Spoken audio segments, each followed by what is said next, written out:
इस संसार में सरकारें या लोग इंडस्ट्री बना सकते हैं, इमारतें बना सकते हैं, रोड बना सकते हैं, फसलें उगा सकते हैं, पानी को पैदा नहीं कर सकते। तो आपका रिसर्च क्या कहता है, पानी की स्थिति क्या रहने वाली है? आप जानते हैं जब आप टॉयलेट में एक बार फ्लश दबाते हैं तो 5 से 6 लीटर पानी वेस्ट होता है। 500 ppm तो डिजायरेबल है ब्यूरो ऑफ इंडियन स्टैंडर्ड के हिसाब से या WHO के हिसाब से पीने योग्य। अगर आपके पानी में इतना TDS नहीं है तो आपको RO की कोई जरूरत नहीं है। क्या आप ये कहना चाह रहे हैं कि कुछ साल पहले तक मैं देखता था कि नॉर्मल RO आते थे, अब मिनरलाइजर? हाँ, ये वो है। एग्जैक्टली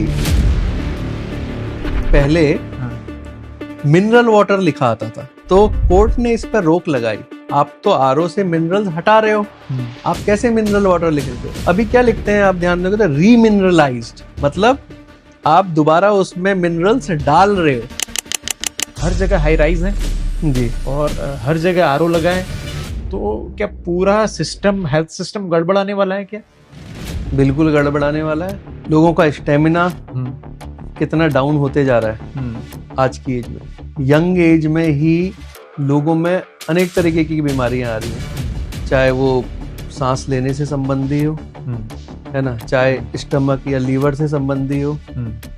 हमसे 1-2 जनरेशन पहले लोग साधना करते थे, सिर्फ पानी पी के ही जीवित रहते थे। क्या ग्राउंड वाटर की हालत ज्यादा खराब हुई है? जैसी नदी आपके ऊपर बह रही है वैसी नदी नेचर ने नीचे बह रखी है। अब आप उसको खत्म कर रहे हैं। आप पहले गए 50 फीट, 100 फीट, 200 फीट, अभी तो 500 आधा किलोमीटर तक आप खुद दे रहे हैं नीचे। बहुत जगह पे हैवी मेटल्स का इश्यू आता है, यूरेनियम का इश्यू आ रहा है पंजाब में। वो किस वजह से? पेस्टिसाइड।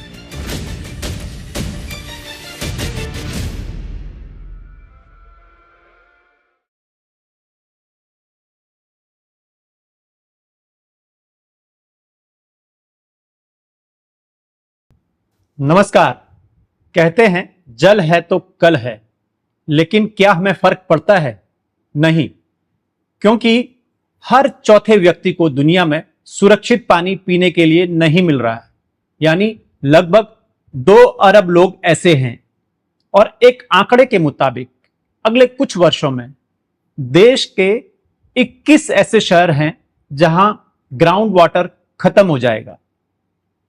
अब आप सोचिए, हर व्यक्ति एक दिन में एवरेज 45 लीटर पानी बर्बाद कर देता है। तो पानी की समस्या का समाधान क्या है? क्या दुनिया इस बारे में सोच रही है? पानी की कीमत पहचान रही है? सोचिए, आज पानी 20 रुपए प्रति लीटर से लेकर 45,000 रुपए प्रति लीटर तक बिक रहा है, पीने का पानी। सोचिए, एक आम आदमी को पीने का पानी नसीब नहीं है, लेकिन एक तबका ऐसा है जो 40-45 हजार रुपए लीटर पानी पी रहा है प्रति लीटर का हिसाब। तो दुनिया में आने वाला कल पानी का बहुत खतरनाक साबित होने जा रहा है। और आज पानी पर बात करने के लिए हमारे साथ डॉक्टर शैलेश खरकवाल हैं, जो H2O मंत्रा के जनक हैं और सिंगापुर में जिन्होंने पानी की समस्या को बहुत हद तक कम किया है, पीने के पानी की समस्या को। तो डॉक्टर शैलेश, आपका बहुत बहुत स्वागत है माटी इंडिया पॉडकास्ट में। नमस्कार रोहित जी, बहुत बहुत धन्यवाद।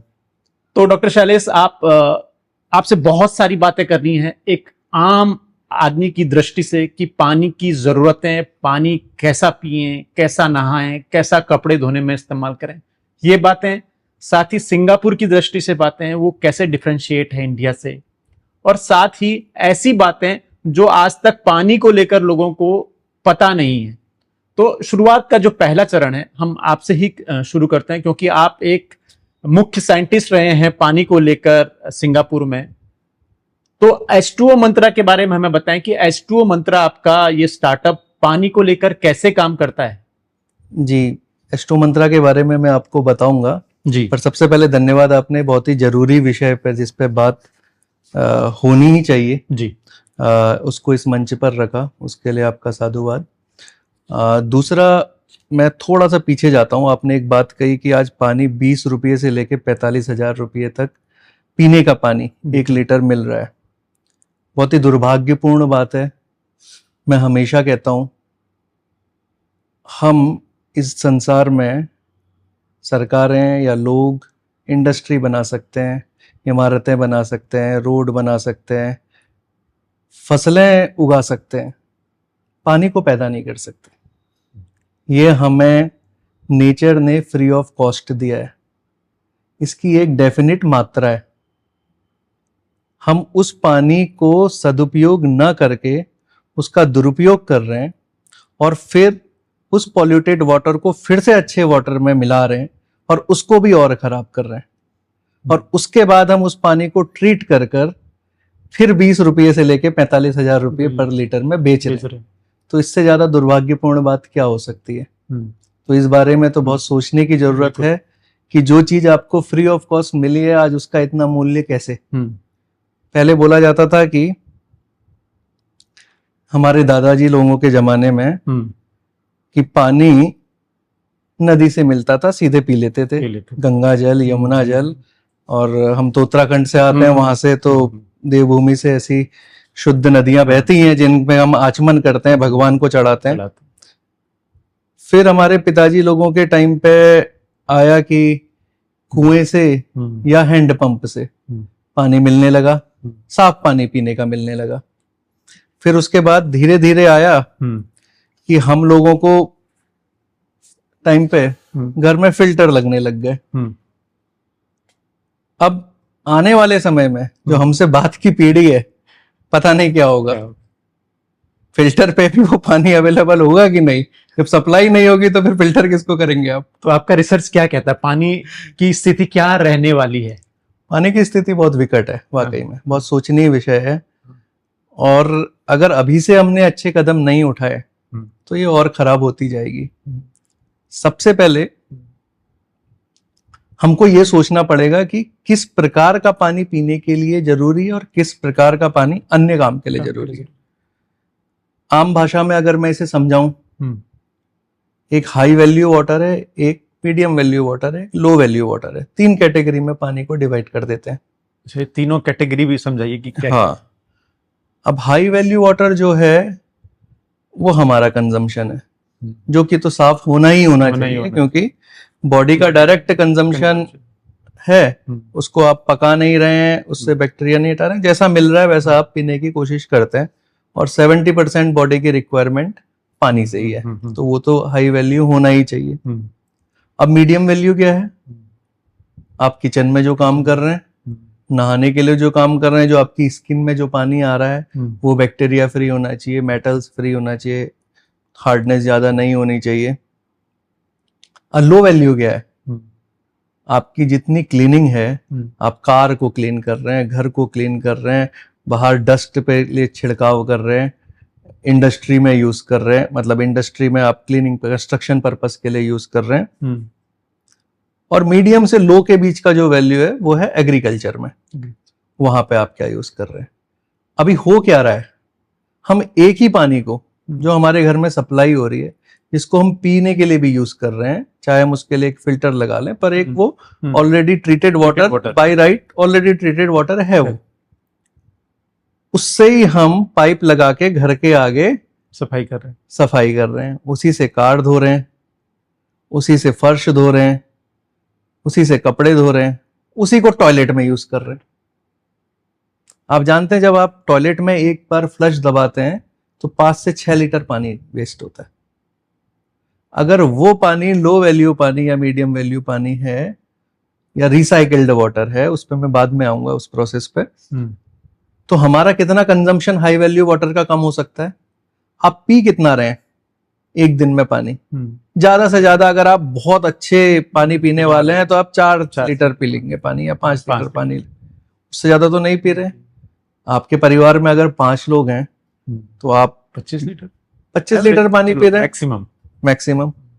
यहाँ तो एक बार ही आदमी अगर 5 से 6 बार टॉयलेट एक दिन में मिनिमम जाता ही जाता है ना, यूरिन के लिए जा रहा है, फ्लश दबाता ही दबाता है, तो उसी में एक आदमी 25 से 30 लीटर पानी खत्म कर दे रहा है। सिर्फ फ्लश का पानी की बात कर रहा हूं मैं, तो अभी नहाने की बात में आया ही नहीं या क्लीनिंग पे आया ही नहीं हूं। तो आपको ये समझना पड़ेगा कि क्या पानी किस तरीके से उपयोग होना चाहिए, उसका विशेष ज्ञान लोगों को बेसिक एजुकेशन के टाइम से देना पड़ेगा। तब आगे जाके आप 15 से 20 साल बाद इस स्थिति में होंगे कि लोगों में इतनी जागरूकता हो, जब स्थिति और विकट होगी तो ये एटलीस्ट ये जागरूकता तो रहेगी कि हमें ये पानी का यूज इस तरीके से करना है। जी। तो जो मैंने शुरुआत की थी कि आपका जो वेंचर है, आपका जो आविष्कार है, उसने सिंगापुर में एक बड़ा परिवर्तन किया है और पिछले काफी वर्षों से जितना मैं जानता हूं कि भारत में भी एस्ट्रो मंत्रा पानी को लेकर और पानी का जो प्यूरिफिकेशन है उस पर काम करता है। जी। तो आपका जो इन्वेंशन है वो जो मौजूदा बाजार में उपलब्ध आरओ सिस्टम है उससे कैसे डिफरेंशिएट है, कैसे वो अलग है? बहुत अच्छा क्वेश्चन आपने पूछा। जब हम छोटे थे, शायद आपको भी ध्यान होगा, हर एक टूथपेस्ट को बोला जाता कोलगेट, राइट? ब्रश करना तो कोलगेट ले आओ। अब चाहे आप उसमें क्लोजअप यूज करो, चाहे कुछ और यूज करो, कोलगेट हो गया। ऐसे चाय पत्ती को पहले हमारे यहाँ रेड लेबल बोला जाता था, कोई भी चाय पत्ती। अभी ऐसा ही वाटर में हो गया है। कोई भी water treatment process is RO. ऐसा नहीं है। वाटर धरा के हिसाब से बदलता है। जैसी जियोग्राफी है, जैसा ग्राउंड वाटर की मतलब ग्राउंड की क्वालिटी है, उसके हिसाब से अगर ग्राउंड वाटर है तो वो बदलेगा जियोग्राफी के हिसाब से, और सरफेस वाटर उस हिसाब से बदलेगा कि वो कहाँ से आ रहा है, अप स्ट्रीम में या डाउन स्ट्रीम में। तो हर एक वाटर का जो ट्रीटमेंट है वो आरओ नहीं हो सकता हाउस होल्ड में। जैसे कि आप उत्तराखंड की बात कर लें या उत्तर प्रदेश की बात कर लेते हैं, ये दोनों ही जगह वाटर अवेलेबिलिटी के हिसाब से, surface water availability, surface water का मतलब कि नदियों का पानी, झीलों का पानी मान लीजिए। तो अपने यहाँ उत्तर प्रदेश में भी या नॉर्थ साइड में, आप उत्तर प्रदेश, मध्य प्रदेश और राजस्थान को थोड़ा सा हटा देते हैं, कुछ पास भाग मरुस्थलीय पर मेजर पार्ट नॉर्थ, नदियों की, हाँ सेंट्रल, नदियों की अच्छी उपलब्धता है, सरफेस वाटर अच्छी मात्रा में, ग्राउंड वाटर की उतनी जरूरत नहीं है। बनाई हुई जरूरत के हिसाब से अगर ग्राउंड वाटर ले रहे हैं तो वो एक अलग बात है, पर जरूरत नहीं, पानी की उपलब्धता अच्छी है। सरफेस वाटर में पानी कहां से आ रहा है पहले तो ये समझते हैं। नदियों में एक उत्तराखंड की नदियों में आ रहा है ग्लेशियर से, और सेंट्रल इंडिया की नदियों में आ रहा है पहाड़ियों से, जो पेड़ों से जमा, जो संचित पानी पेड़ों ने कर रखा है वो बह के नीचे आ रहा है नर्मदा नदी में या राप्ती नदी, इन सब में। तो इसमें जो डिजॉल्व सॉलिड्स हैं, जिसको टोटल डिजॉल्व सॉलिड्स बोला जाता है, आम भाषा में टीडीएस बोलते हैं, उनकी मात्रा कम है, ज्यादा नहीं है। मतलब ग्राउंड वाटर में, सरफेस वाटर की बात, सरफेस वाटर की बात कर रहा हूं मैं। तो जहां पे भी अधिकतर घर में जो पानी सप्लाई हो रहा है वो तो सरफेस वाटर ही हो रहा है। म्युनिसिपल वाटर जिसको हम बोलते हैं, अच्छा, नगर पालिका या नगर निगम का पानी है, वो तो सरफेस वाटर है। अच्छा। जैसे दिल्ली जल बोर्ड भी जो पानी दिल्ली में दे रहा है वो भी सरफेस वाटर है, वो यमुना नहर के थ्रू आ रहा है, अलग अलग पार्ट से, हिमाचल, पंजाब, हरियाणा से होते हुए दिल्ली में आ रहा है। ऐसे ही उत्तर प्रदेश में है, शारदा नहर है या अलग अलग नहरें, ऐसे ही कोई आपका मध्य प्रदेश या बुंदेलखंड होते हुए चंबल से आ रहा है, फिर यहाँ से गंगा यमुना से आ रहा है। तो वो है सरफेस वाटर, जिसमें टोटल डिजॉल्व सॉलिड्स की मात्रा ज्यादा नहीं है। ज्यादा से ज्यादा उसमें हार्डनेस हो सकती है, कैल्शियम की मात्रा ज्यादा हो सकती है। अच्छा, ऐसे पानी को आरओ की जरूरत नहीं है। पहले तो ये समझ लेते हैं कि आरओ का मतलब क्या है। जैसे हम आम भाषा में आरओ बोलते हैं, आरओ इज रिवर्स ऑस्मोसिस। उसमें हाई प्रेशर के द्वारा एक पतली मेम्ब्रेन से पानी पास किया जाता है। ऑस्मोसिस प्रेशर में, ऑस्मोसिस जो प्रक्रिया है उसमें आपका पानी हाई प्रेशर से लो प्रेशर की तरफ जाता है। रिवर्स ऑस्मोसिस मतलब आप उसका उल्टा कर रहे हैं, तो आप मैनुअली या इलेक्ट्रॉनिकली ज्यादा प्रेशर एक तरफ को दे रहे हैं तो प्रोसेस को आप रिवर्स कर दे रहे हैं। तो उससे क्या है कि आपका जितने भी मिनरल्स पानी में हैं वो आपके रुक जाएंगे। डीआयोनाइज्ड पानी जिसमें कोई भी आयन नहीं है वो मेम्ब्रेन से पास होगा, क्योंकि मेम्ब्रेन का जो साइज है, मेम्ब्रेन भी क्या है पहले ये भी समझ लेते हैं, मेम्ब्रेन एक तरह का कपड़ा है पर बहुत छोटे पोर साइज का कपड़ा है, झिल्ली है बट बहुत छोटी है। जैसे कपड़े में तो बहुत सारी चीजें पास हो सकती हैं पर उसमें जो हम आंखों से नहीं देख सकते हैं वही सिर्फ पास होता है और सारी चीजें लग जाती हैं, रुक जाती हैं। तो जिस पानी में टीडीएस की मात्रा बहुत ज्यादा नहीं है, बहुत ज्यादा का मतलब कितना ज्यादा, मान लीजिए 1000 ppm या 700-800 ppm, 500 ppm तो डिजायरेबल है ब्यूरो ऑफ इंडियन स्टैंडर्ड के हिसाब से या WHO के हिसाब से पीने योग्य है। अगर आपके पानी में इतना टीडीएस नहीं है तो आपको आरओ की कोई जरूरत नहीं है। लेकिन आरओ वाला कभी मैं देखता हूँ आता है घर में तो 100 के आसपास सेट कर देता है TDS। हाँ, वो सेट आजकल 100 के आसपास इसलिए करने लग गए हैं कि लोगों में थोड़ा इस तरह का अब जागरूकता आ गई है कि ये तो सब हटा देता है। अब वो सेट कैसे कर रहा है ये भी, मतलब ये सब मार्केटिंग अच्छा। वो है, पता नहीं इस मंच से मेरे को इतना बोलना चाहिए। बिल्कुल बोलना चाहिए, इसीलिए तो आपसे बात करने का मकसद है। तो अब वो सेट कैसे कर रहा है? हाँ। ऐसी तो कोई टेक्नोलॉजी नहीं है कि 100 के बाद वो रुक जाए, है ना? ना 80 करे ना 120 करे, 100 ही टीडीएस पास हो बाकी पास ना हो, ऐसी तो कोई टेक्नोलॉजी है नहीं। वो हटाता तो सारे ही टीडीएस है। अच्छा। टीडीएस को ऑलमोस्ट 0 या 10-20 के आसपास कर देता है। पूरा ही डीआयोनाइज्ड वाटर है। डीआयोनाइज्ड मतलब पानी में कुछ मिनरल नहीं है, मैग्नीशियम वगैरह, मैग्नीशियम, कैल्शियम, पोटेशियम, ये सब कुछ नहीं है। आरओ में एक छोटी छोटी कार्ट्रिज और लगी रहती है केमिकल की, जिसमें sodium bicarbonate, calcium carbonate, NaCl, sodium chloride, ये सब रहता है। उससे वो इंजेक्ट करता है। मतलब पहले तो आपको वो हटाना नहीं चाहिए, आप उसको सब हटा रहे हो, फिर डाल भी रहे हो।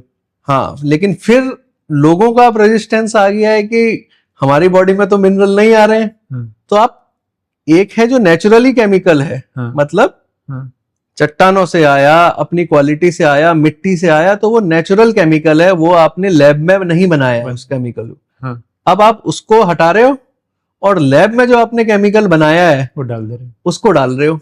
हाँ, लेकिन क्या आप ये कहना चाह रहे हैं कि कुछ साल पहले तक मैं देखता था कि नॉर्मल आरओ आते थे, अब मिनरलाइजर, हाँ ये वो है एग्जैक्टली। इस पे भी एक आपका ध्यान आकर्षित करता हूं कि पहले मिनरल वाटर लिखा आता था। हाँ बिल्कुल आता था ना। तो कोर्ट ने इस पर रोक लगाई, आप तो आरओ से मिनरल्स हटा रहे हो, आप कैसे मिनरल वाटर लिखते हो? अभी क्या लिखते हैं आप ध्यान दोगे तो रीमिनरलाइज्ड, मतलब आप दोबारा उसमें मिनरल्स डाल रहे हो।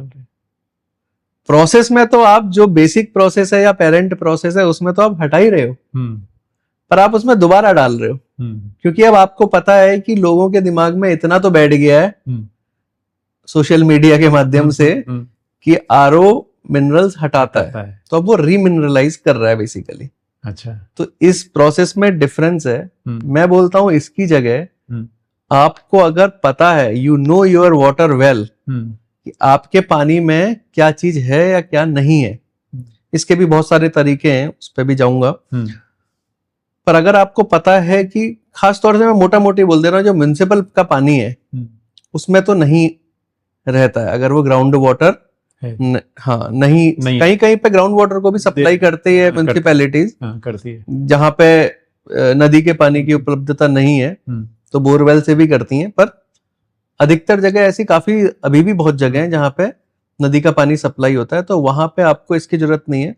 आप वहां पे सिर्फ ऐसा फिल्टर यूज करिए जो कि बैक्टीरिया को हटा दे, या तो आप यूवी यूज कर सकते हैं, अल्ट्रावायलेट रेज होती हैं जो कि बैक्टीरिया को किल कर देती हैं। ये नॉर्मल सैंड फिल्टर कर दीजिए, मोटे पार्टिकल जो पाइपलाइन वगैरह के थ्रू आ जाते हैं या सैंड वगैरह आ जाती हैं, सॉइल वगैरह आ जाती है, उसको हटा दे, तो उसको यूज कर सकते हैं आप ज्यादा से ज्यादा। जी। तो जैसा भी आपने बात छेड़ी कि घर में अगर कोई व्यक्ति कैसे पहचाने कि भाई उसको कैसा पानी पीना है। नॉर्मली खुली आंखों से तो सारा पानी एक समान है, तो कोई पीना चाहेगा तो कैसे पानी का गुणवत्ता को समझेगा, खुली आंखों से देखेगा या टेस्ट करके कैसे पहचानेगा, कैसे पानी की गुणवत्ता को पीने योग्य पहचान सकता है? इसमें 2-3 लेवल की स्क्रीनिंग हो सकती है। एक ऐसी स्क्रीनिंग जिसके पास कुछ ऐसी सुविधा उपलब्ध नहीं है, पास में लैब नहीं है या उसके पास कोई किट नहीं है, तो वो कैसे देख सकता है? उसके पास तो आंख है, नाक है और जीभ है। इन 3 चीजों से देख सकता है वो। पानी को एक बार उबाल लें, देखें कि उबलने के बाद कोई लेयर बर्तन में बन तो नहीं रही है। 4-5 बार या 10 बार करने के बाद अगर कोई लेयर बन रही है उसमें, तो उसका मतलब उसमें हार्डनेस ज्यादा है। पानी में कैल्शियम मैग्नीशियम की मात्रा ज्यादा है। तो वो कैल्शियम मैग्नीशियम को हटाने के लिए, जैसे मैंने बताया कि आप कोई फिल्ट्रेशन सिस्टम ले सकते हैं, अल्ट्रा फिल्ट्रेशन ले सकते हैं, नैनो फिल्ट्रेशन ले सकते हैं, सॉफ्टनर का यूज कर सकते हैं आप। सॉफ्टनर भी आता है, एक छोटी सी कार्ट्रिज आती है, वो रिप्लेस कर देती है कैल्शियम आयन को सोडियम आयन से। अगर कैल्शियम और ये है तो कसैलापन उतना नहीं आएगा पानी में। अगर सोडियम क्लोराइड या और डिजोल्व सॉलिड्स ज्यादा हैं तो पानी में थोड़ा कसैलापन आएगा। आपको पीने में पानी लगेगा यहाँ पे। नॉर्मल पानी बेसिकली टेस्टलेस होना चाहिए, तो ऐसा उसमें लेकिन एक टेस्ट आएगा उसका, हल्का सा नमकीन सा टेस्ट आएगा। इसका मतलब उसमें आपका TDS ज्यादा है। ये तो हो गई ऐसी। स्मेल तो आप कर ही सकते हैं कि अगर पर रुका हुआ पानी है या सही पानी नहीं है तो उसमें स्मेल आएगा, या अगर उसमें कुछ पॉल्यूशन हुआ है तो भी कुछ स्मेल आएगा। कलर भी कलरलेस होना चाहिए। ये तो देखने, सूंघने और जीभ के हो गए, अगर आपके पास कुछ सुविधा नहीं है। अगर आपके पास कुछ सुविधा है, जैसे आप एक TDS मीटर ले सकते हैं पोर्टेबल, 600-700 रुपए का आता है, तो आप TDS देख लीजिए पानी का कितना TDS आ रहा है। अगर वो 500 से कम में है, इस 500 तक की रेंज में, तो आपका पानी ठीक है TDS के हिसाब से, आप उसको ले सकते हैं। आपको हो सकता है कि अगर आपने पहले RO लगाया, अब आप चेंज कर रहे हैं। मेरे ऐसे बहुत से दोस्त हैं जिनको मैंने RO हटवाया है, तो शुरू में उनको टेस्ट जमता नहीं है, क्योंकि RO के बाद डीआयनाइज्ड वाटर का एक अपना टेस्ट हो जाता है। फिर अगर आप आयनाइज्ड वाटर पीते हैं तो आपको वो मजा नहीं आता है। तो लेकिन ये साइकोलॉजिकल है, धीरे धीरे ब्रेन अडेप्ट कर लेता है उसको। आप 5-10 दिन पिए, आपको वो वाटर ठीक लगने लगेगा। अच्छा। तो आप TDS मीटर से TDS चेक कर लीजिए। उसके अलावा टेस्ट किट्स आती हैं, कलर बेस्ड टेस्ट किट्स आती हैं। पीएच के लिए पीएच पेपर आता है, आप पीएच पेपर से चेक कर सकते हैं पीएच। इसके अलावा टेस्ट किट को यूज कर सकते हैं। आपके आसपास कोई लैब है और आप खर्चा वहन कर सकते हैं 1000-2000 रुपया, तो लैब में टेस्ट करा सकते हैं। ये सारी चीजें। बैक्टीरिया का टेस्ट होता है, 24 से 48 घंटे में बैक्टीरियल कॉलोनी पता चल जाती है, बैक्टीरियल काउंट पता चल जाता है। घर में अगर चेक करना है जी, जैसे कि हाँ, कोई मान लिया, चलो शहर में तो कर सकता है, गांव का व्यक्ति, गांव में रहने वाला एक आम किसान मान लिया, वो कैसे कर सकता है? उसके लिए मेरे ख्याल से एक तो टेस्ट किट है, टेस्ट किट को ले सकता है। वो भी कोरिलेशन के कलर के बेस्ड पे बता भी देती हैं। सिंपल एक इलाज और बताता हूँ आपको, अगर कैल्शियम वगैरह चेक करना है। आप नल का पानी भरिए बोतल में, साफ बोतल में पानी भरिए, थोड़ा सा सोप डालिए, उसको हिला लीजिए बहुत। अगर पानी में डिजोल्व सॉलिड या कैल्शियम ज्यादा नहीं है तो नीचे का पानी जब आप उसको हिलाने के बाद रखेंगे, ऊपर झाग रहेगा, नीचे का पानी साफ हो जाएगा। अच्छा। ऊपर झाग रहेगा, नीचे का पानी साफ हो जाएगा। पर अगर पानी में ये चीजें ज्यादा हैं, डिजोल्व सॉलिड्स और कैल्शियम वगैरह ज्यादा है, तो ऊपर झाग उतना नहीं रहेगा, पूरा पानी टर्बिड रहेगा। मतलब पूरे पानी में ट्रांसपेरेंसी का लेवल कम रहेगा, तो उससे पता कर सकते हैं आप। अच्छा, है ना। बहुत से लोग पत्ता गोभी होता है, हाँ, पत्ता गोभी के कलर से भी पता करते हैं। अच्छा, ये कैसे? हाँ, तो जैसे कि कुछ पत्ता गोभी आती है आपकी पर्पल कलर की, बैगनी कलर की, या लाल रंग वाली गोभी भी आती है। अगर आपका मतलब पीएच लेवल पता करने के लिए, अगर आपका पानी एसिडिक है, आप पत्ता गोभी को पानी में डाल के वो पानी गर्म कर लें, ठीक है, तो उसका कलर आपका छूटेगा।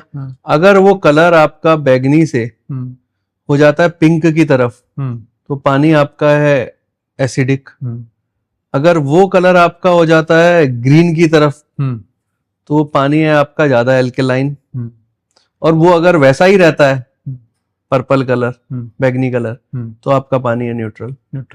ये हाँ, ये भी एक तरीका है।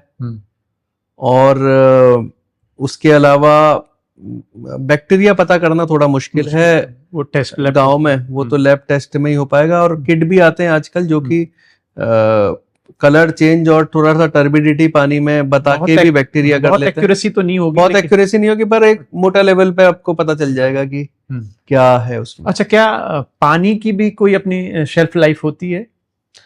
पानी की शेल्फ लाइफ होती है, बिल्कुल। अच्छा। आप 24 घंटे अगर पानी को ऐसे रखते हैं तो उसमें बैक्टीरियल जर्मिनेशन, मतलब कि बैक्टीरिया की ग्रोथ होना चालू हो जाएगा। अच्छा, कैसे? मतलब पानी नल से लेके रखना है या ऑलरेडी वो पानी भी तो कहीं आप स्टोर कहीं पे कर रहे हैं, तो क्या होता है, जो सप्लाइड वाटर होता है ना, उसमें क्लोरीन की डोजिंग करी जाती है थोड़ी। तो क्लोरीन अगर पानी में रहता है तो क्लोरीन इज अ डिसइंफेक्टेंट, तो बैक्टीरिया को वो पनपने नहीं देता है, बैक्टीरिया को किल करते रहता है। तो इसलिए सप्लाइड वाटर में अधिकतर क्लोरीन की आती है। कभी क्लोरीन ज्यादा आ जाती है तो हम लोगों को स्मेल भी आ जाती है। तो क्लोरीन का भी एक लेवल है कि आप 0.4 ppm 0.5 ppm से ज्यादा क्लोरीन कंज्यूम नहीं करना चाहिए, आपकी हेल्थ के लिए अच्छा नहीं है। अच्छा, हाँ, तो पीने योग्य पानी में भी डाला जाता है? पीने योग्य सिर्फ इसीलिए।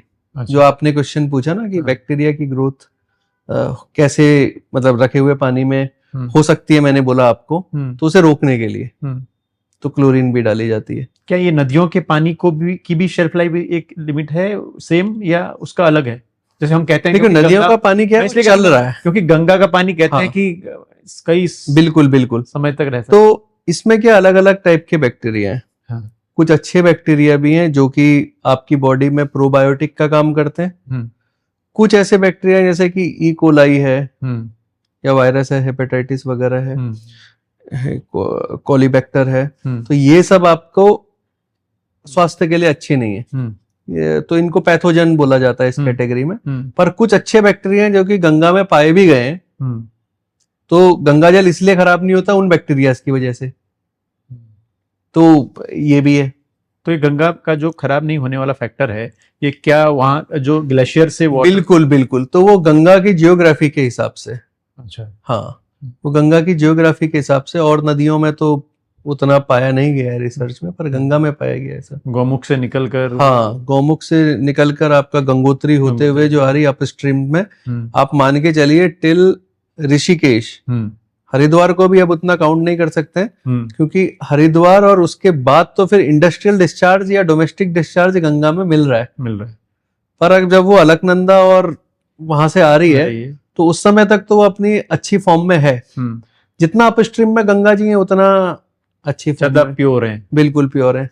तो आजकल जो हिमालयन वाटर गंगा जी के नाम से जो चल रहा है, जो बन तो मान लीजिए नोएडा या गाजियाबाद की किसी फैक्ट्री में होगा, लेकिन नाम उसको वो दिया जाता है। पर वो नाम देने के पीछे भी तो एक कारण है ना, क्योंकि गंगा जी के पानी की इतनी महिमा है, लोगों ने फील करी है, तब उस नाम को यूज किया जा रहा है। लेकिन कहती कंपनियां, बात छेड़ती चलिए आपने, लेकिन ये ऐसी कंपनियां कहती हैं कि उनके प्लांट या तो उत्तराखंड में कहीं नियरेस्ट गंगा के करीब हैं, या हिमाचल में कहीं हिमालयन वाटर है तो यमुना के कहीं करीब हैं। तो क्या वाकई में ये इसका उस पानी से कोई लेना देना है या नहीं? देखिए, इसमें ना FSSAI को काम करने की जरूरत है ज्यादा, प्रोएक्टिवली। आप अगर देखें हर बॉटल में नीचे बारीक शब्दों में कुछ कुछ लिखा रहता है जिसपे कोई ध्यान नहीं देता है, पढ़ने में नहीं आते ना, पढ़ने में नहीं आता, वो जानबूझ के और इसलिए साइज उसका छोटा किया जाता है। ऊपर तो बड़ा बड़ा लिखा रहेगा कि गंगा या Himalayan water, Himalayan spring water, फिर नीचे लिखा रहता है कि further filtered at this facility. कुछ कुछ तो ऐसे वाटर हैं जो कि हिमालयन वाटर या स्प्रिंग वाटर बोल के उसमें भी रीमिनरलाइजेशन हो रहा है, क्योंकि कर वो आरओ ही रहे। अच्छा। तो आपको ये, अगर आप पैसा दे रहे हैं उस हिमालयन वाटर के लिए ही, तो आपको ये पढ़ना चाहिए कि उसमें नीचे क्या लिखा हुआ है। अगर उसमें कोई चीज ऐड नहीं करी है और फिल्ट्रेशन प्रोसेस नहीं लिखी है कुछ, मतलब आप मान के चलिए अगर कोई बेसिक फिल्ट्रेशन प्रोसेस है तो समझ में आता है कि उसमें टर्बिडिटी भी रहेगी, उसको हटा दिया। बाकी जो पानी की जो अपनी क्वालिटी है उससे कोई छेड़छाड़ नहीं करी तो समझ में आता है कि वो गंगा जी का पानी या यमुना जी का पानी अपस्ट्रीम से ऊपर से लाया गया है। पर अगर उसमें पूरा ही ट्रीटमेंट किया है उसे आरओ से, तब तो फिर उसमें वो तत्व तो है ही नहीं ना जिस तत्व के लिए आप पैसा खर्च कर रहे हैं हिमालयन वाटर के लिए। तो आइए आपको खुद से ये चीज देखना चाहिए कि वो है कि नहीं, क्योंकि इसमें बहुत सारा फर्जीवाड़ा चल रहा है। जैसा अभी आपने कहा कि पानी, मैंने पूछा शेल्फ लाइफ, तो आपने कहा 24 घंटे। जी। तो ये जो भी मिनरल वाटर वाली कंपनियां हैं, ये कैसे सस्टेन करती हैं? हाँ, ये अच्छा प्रश्न आपने पूछा।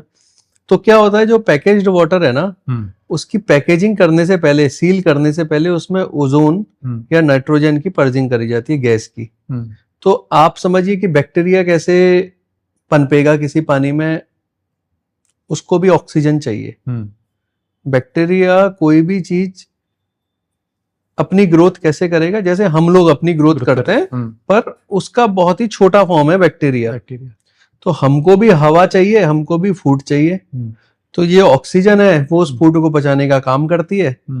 हमारे अंदर जो ब्लड में घुली ऑक्सीजन है, जिसको हार्ट पंप कर रहा है, मतलब फेफड़े पंप कर रहे हैं, तो वो ऐसे ही अगर इस पानी में ऑक्सीजन है, जिसे बोला जाता है टेक्निकल टर्म्स में डिसॉल्व्ड ऑक्सीजन, डीओ। अगर उस पानी में डीओ है ज्यादा और उसमें बैक्टीरिया बहुत छोटी मात्रा में है, डिटेक्टेबल में एमपीएन में अगर 100 लिखा रहता है तो वो अलाउड है, पर वो 100 तो है ही ना। बिल्कुल। तो वो 100 का 1000 हो सकता है वो उस डिसॉल्व ऑक्सीजन को यूज करके, और अपनी ग्रोथ बढ़ा सकता है। और बैक्टीरिया का जो डबलिंग टाइम है, जनरेशन टाइम जिसको बोलते हैं, मतलब कि अपनी आज की पॉपुलेशन अगर उसकी 100 है, उसको 200 करना है तो वो 16 से 20 मिनट में हो सकता है। अच्छा। 16 मिनट ई कोलाई का डबलिंग टाइम है, मतलब अपनी जनरेशन वो डबल कर देता है 16 मिनट। तो जो पैकेजिंग जो कंपनी है या पैकेज वाटर की जो कंपनीज हैं, वो उसमें ओजोन की फिलिंग करके, पर्जिंग करके, या नाइट्रोजन की फिलिंग करके उससे डिसॉल्व ऑक्सीजन हटा देती हैं। अच्छा। ताकि उसकी शेल्फ लाइफ बढ़ जाए और जो भी उसमें बैक्टीरिया उसे ग्रोथ होने का मौका ना मिले। और ओजोन क्या करती है कि जो ऑलरेडी एग्जिस्टिंग बैक्टीरिया उसको भी मार देती है। अच्छा। तो फिर वो कुछ महीने तक, 3-4 महीने तक की टाइम तक रहता है। तो अमूमन 1 लीटर वाटर, पैकेज वाटर की कॉस्टिंग क्या बैठती होगी किसी कंपनी को? क्या वो वाकई में 20 रुपए प्रति लीटर है, या जो मैंने स्टार्टिंग में कहा था कि 600 से लेकर 45,000 रुपए प्रति लीटर भी ब्लैक वाटर के नाम से बिकता है? जी। तो ये एक नॉर्मल वाटर 20 रुपए प्रति लीटर है, एक 45,000 रुपए प्रति लीटर है, तो ये डिफरेंस क्यों है? ये मार्केटिंग है। अच्छा। हम लोगों ने H2O मंत्रा में, हाँ, हम आगे H2O मंत्रा में जिससे शुरुआत की थी वो। जी। तो बड़वानी करके एक जगह मध्य प्रदेश में, तो नर्मदा के पास के गांव हैं, तो हम लोगों ने वहां पे निमाड़ नीर करके एक वाटर सेल्फ हेल्प ग्रुप की महिलाओं ने और जिला प्रशासन के माध्यम से चलाया वहां पे। निमाड़ क्योंकि वो रीजन है, नीर मतलब पानी, तो उसकी ब्रांडिंग करी निमाड़ नीर की। और नदी का पानी था, अल्ट्रा फिल्ट्रेशन उसमें किया बैक्टीरिया हटाने के लिए और सस्पेंडेड सॉलिड्स हटाने के लिए, डिसॉल्व सॉलिड से कोई छेड़छाड़ नहीं करी। और पूरा प्लांट चला सोलर से, तो बिजली की भी कोई ऐसी बाध्यता नहीं थी। और सेल्फ हेल्प ग्रुप की महिलाओं ने वो प्लांट चलाया, जिला प्रशासन ने उसे उन्हें हेल्प करी कि ये आसपास के बैंक हैं, कॉलेज हैं, कैंटीन्स हैं, वहां पे रेस्टोरेंट में ये पानी जाए। उसकी कीमत थी 25 पैसा लीटर। 25 पैसा प्रति लीटर? प्रति लीटर। अच्छा। उस पानी की सेलिंग कॉस्ट की बात कर रहा हूं मैं आपको। अब वो 25 पैसा प्रति लीटर में पानी, तो इसका मतलब ट्रीट होके फायदा भी हो रहा है इसमें। मिनरल्स मौजूद हैं। मिनरल्स मौजूद हैं, अच्छा पानी है, रोजगार भी है। उसको बहुत सराहा भी गया, उस प्रोजेक्ट को अवार्ड भी मिला। तो अभी भी चल रहा है? अभी भी चल रहा है। अब ये 25 पैसा 20 रुपया कैसे हो गया, ये तो उसे बेचने वाले जाने कितना प्रॉफिट है। मैं अभी 2 दिन पहले भोपाल था। भोपाल में, और 1 दिन पहले था वृंदावन। बिस्लेरी करके ब्रांड आता है। अब उसके इतने डुप्लीकेशन हो गया है, बहुत ज्यादा। बिस्लेरी भी एक कोलगेट बन गया है ना, बॉटल मतलब water Bisleri, right? Packaged water Bisleri. Bhopal में मेरे को मिला, नहीं वृंदावन में मेरे को मिला बेसलेरी, BESLERI, वो है BIS। और यहां पे मिला मेरे को, भोपाल में मिला मेरे को BAS या कुछ ऐसा, बेसलेरी। सारी चीज ऐसा ही है, सेम पैकिंग। इनफैक्ट उसने अपना कस्टमर केयर का भी नंबर दिया है। तो आप समझिए इसमें कितने बड़े लेवल का फर्जीवाड़ा चल रहा है पैकेज्ड वाटर में। 20-25 रुपए का जो प्रोडक्शन है जी, वो 20 रुपए प्रति लीटर जी जा रहा है। 20 रुपया लीटर जा रहा है। और मान लीजिए आपको पानी का प्रोडक्शन की कॉस्ट की बात करी मैंने, आप बॉटल की कॉस्ट मान लीजिए 1 रुपया 2 रुपये। इतनी तो हाई क्वालिटी की बॉटल भी नहीं रहती है, पिचक जाती है वो तो थोड़े में। 2 रुपया कॉस्ट, तो आपकी ओवरऑल कॉस्ट 2 से 2.5 रुपया, आप बेच रहे हो उसे 20 रुपया। अब इसमें और एक लेवल का मार्केटिंग देखिए। आजकल जब से ये थोड़ी जागरूकता आई है सोशल मीडिया या व्हाट्सएप के माध्यम से कि RO में मिनरल्स नहीं है, राइट? तो लोगों ने क्या करना चालू किया, ये हिमालयन वाटर, स्प्रिंग वाटर जिसमें मिनरल्स हैं, या रीमिनरलाइज्ड वाटर। अब ये नया ट्रेंड मैं बता रहा हूं आपको। जो हाई क्लास कम्युनिटी है, जिसे लग्जरी पसंद है, क्योंकि अब अपने यहाँ पैसा भी बहुत आ गया ना, तो ऐसे बहुत से ब्रांड पैदा हो गए हैं जो कि या तो रीमिनरलाइज कर रहे हैं या फिर नदी का पानी लेके आ रहे हैं। उसमें तो और भी कम कॉस्ट होनी चाहिए ना, उसमें तो ट्रांसपोर्टेशन ही कॉस्ट है, राइट? पर ये तो मिल रहा है फिर भी 20 रुपया लीटर, वो मिल रहा है 150 रुपया लीटर या 200 रुपया लीटर। लोग ले रहे हैं कि मिनरल है भाई। ये तो तुम्हारे घर में भी आ रहा है भाई। आप घर में पियो ना, घर में पियो। तो ये जो मिनरल की डेफिनेशन है, तो क्या जो आप किसी भी बड़े मेट्रो को ले लो या उसके नीचे सेकंड सिटीज को ले लो, हर जगह हाई राइज है जी, और हर जगह RO लगा है, तो क्या पूरा सिस्टम, हेल्थ सिस्टम गड़बड़ाने वाला है क्या? बिल्कुल गड़बड़ाने वाला है। आप अभी देख लीजिए लोगों का स्टेमिना कितना डाउन होते जा रहा है आज की एज में। यंग एज में ही लोगों में अनेक तरीके की बीमारियां आ रही हैं, चाहे वो सांस लेने से संबंधी हो, है ना, चाहे स्टमक या लीवर से संबंधी हो। अब आप समझिए 70% तो आपका पानी का ही कंजम्पशन है ना। या तो हमारी डाइट ऐसी हो जिसमें आप सप्लीमेंट्स ले रहे हो। हमारे यहाँ खाने को लेकर तो वैसे भी जागरूकता नहीं है। स्ट्रीट फूड का तो कल्चर दिन बर दिन बढ़ते जा रहा है, जिसमें आपका high oil, high spice, cream, butter, ये सारी चीजें, और फ्रोजन फूड, ये तो ऑलरेडी चल रहा है, जो कि ऑलरेडी आपकी हेल्थ को किल कर रहा है। आपकी बॉडी का बनावट में सबसे ज्यादा कंट्रीब्यूशन है पानी का, और 70% से ज्यादा उस बॉडी में जो सप्लीमेंट उस पानी से आते, ये मिनरल्स, वो तो आपने हटा दिए। खाना आप खा रहे हैं जिसमें ये सब सप्लीमेंट है नहीं, और ना आप अलग से कोई न्यूट्रिएंट्स ले रहे हैं, या तो आप मैग्नीशियम, कैल्शियम, इनको सप्लीमेंट से, एक मल्टीविटामिन, मल्टी मिनरल्स अलग से ले रहे होते। तो आपकी बॉडी में ये सब चीजें कहां से आएंगी? वो आपको नेचुरली पानी में मिल रही थी, जितना इन कंटेंट या कंट्रीब्यूशन पर डे आपकी बॉडी में कैल्शियम कंजम्पशन या मैग्नीशियम कंजम्पशन, पोटेशियम, सोडियम, इन सब का होना चाहिए था, वो तो पानी से आपको मिल ही रहा था। आप इसको ऐसे सोचिए, हमसे 1-2 जनरेशन पहले लोग साधना करते थे, सिर्फ पानी पी के ही जीवित रहते थे, क्योंकि उनको वो सप्लीमेंट मिलते थे पानी से। कुछ सूर्य की रोशनी से मिलते थे, फल खा लेते थे और पानी पी लेते थे। उनकी तो आयु ज्यादा रहती थी, और आयु ज्यादा रहने के बाद साथ साथ ज्यादा आयु में भी ज्यादा एक्टिव रहते थे। अब तो आयु तो कम हो ही रही है। आप देखिए, कभी 25-30 साल में लोगों को हार्ट अटैक आ जा रहे हैं। बहुत सारे और भी रीजन होंगे, मैं ये नहीं कह रहा हूं कि सिर्फ पानी ही एक रीजन है, पर ये भी एक रीजन है। अच्छा, क्योंकि आपकी बॉडी का जो न्यूट्रिएंट्स या मिनरल्स का जो एक हिसाब होना चाहिए, वो तो रह नहीं रहा है ना। रह नहीं रहा।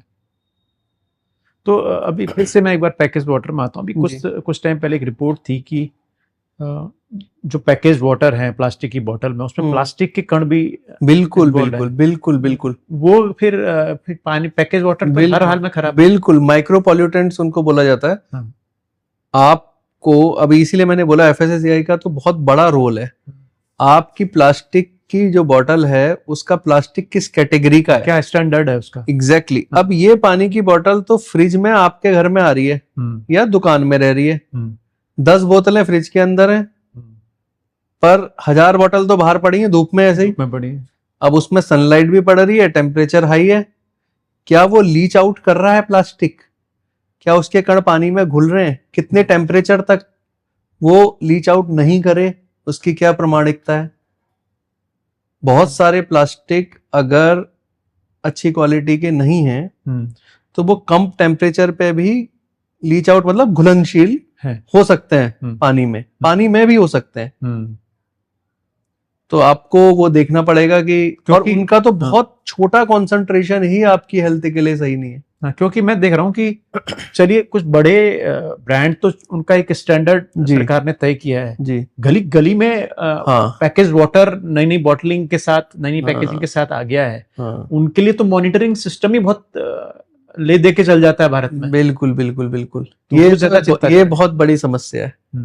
प्लास्टिक वाली समस्या बहुत बड़ी है, मतलब इस पे जरूर काम करने की जरूरत है। अच्छा हाँ, क्योंकि हमने शुरुआती बात की थी कि H2O मंत्रा एग्जैक्टली क्या करता है। H2O मंत्रा का जो प्यूरिफिकेशन मेथड है वो कैसे बाजार से अलग है और वो किस लेवल पे काम कर रहा है, थोड़ा इस पर बात करते हैं। जी, तो H2O मंत्रा में हम लोगों का जो बेसिक कॉन्सेप्ट है वो है कस्टमाइज्ड सॉल्यूशन पे। जैसे मैंने आपको शुरू में भी बोला कि पानी अपनी धरा के हिसाब से अलग अलग है, बहुत डायनामिक है। इंडस्ट्री के पानी को अलग तरह के ट्रीटमेंट की जरूरत है, डोमेस्टिक को अलग तरह के ट्रीटमेंट की जरूरत है, और कम्युनिटी ड्रिंकिंग वाटर को वो भी जगह के हिसाब से अलग करने की जरूरत है। तो हम लोग इसमें एक बहुत ही होलिस्टिक अप्रोच के साथ काम करते हैं। जैसे कि हम लोगों का जो शुरुआती प्रोजेक्ट हमने किया था बिफोर दिस जल जीवन मिशन, बिहार में हर घर जल योजना माननीय मुख्यमंत्री नीतीश कुमार जी ने चालू करी थी, जल जीवन मिशन से भी पहले।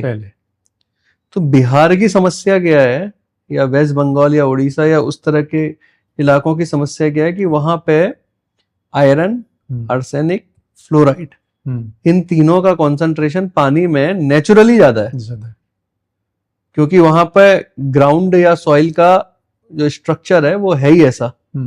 आप पानी छोड़ दो, पूरा पानी आपका लाल हो जाएगा थोड़ी देर में। आर्सेनिक हाई कॉन्सेंट्रेशन है, लोगों को कैंसर हाथों में, या फ्लोराइड से जो हाथी पैर हो जाता है, मोटा पैर हो जाता है, मुड़ जाता है, उसकी समस्या ज्यादा है। तो हम लोगों ने वहां पे लगभग 1200 कम्युनिटी बेस्ड ट्रीटमेंट प्लांट लगाए, जो कि आयरन, आर्सेनिक और फ्लोराइड रिमूवल प्लांट्स है। कम्युनिटी लेवल पे मतलब एक प्लांट लगभग आपका एक दिन में 1.5 लाख लीटर पानी देता है। हाँ, तो एक गांव के लिए या इनके लिए वो मतलब पर्याप्त है। फिर अभी जो हम लोग उसके अलावा और भी काम किए इंडस्ट्री में, नमामि गंगे के साथ काम किया, वाटर टेक्सटाइल इंडस्ट्रीज के पोल्यूशन रोकने के लिए। अभी जो हम लोगों का पिछले कुछ सालों से जो मेन ऑब्जेक्टिव जो है वो है water neutrality, net zero water या वाटर न्यूट्रलिटी आप बोले तो। जैसे कि बड़े कैंपसेस हैं, ऑफिसेज हैं, बड़ी आईटीज कंपनी है जहाँ पे कि 20-20 हजार एम्प्लॉयज एक जगह पे बैठ रहे हैं। तो वही मैंने आपको जो बोला कि सबसे ज्यादा यूज ऐसी जगहों पे क्या है, फ्लश। 20 हजार लोग अगर पानी मतलब एक ऑफिस में बैठ रहे हैं, एक एरिया में बैठ रहे हैं, तो वहां पे आपका वेस्टेज बहुत ज्यादा है। तो हम लोगों ने किस कॉन्सेप्ट पे काम किया, कन्विंस किया इन इंडस्ट्रीज को और फिर इम्प्लीमेंट भी किया।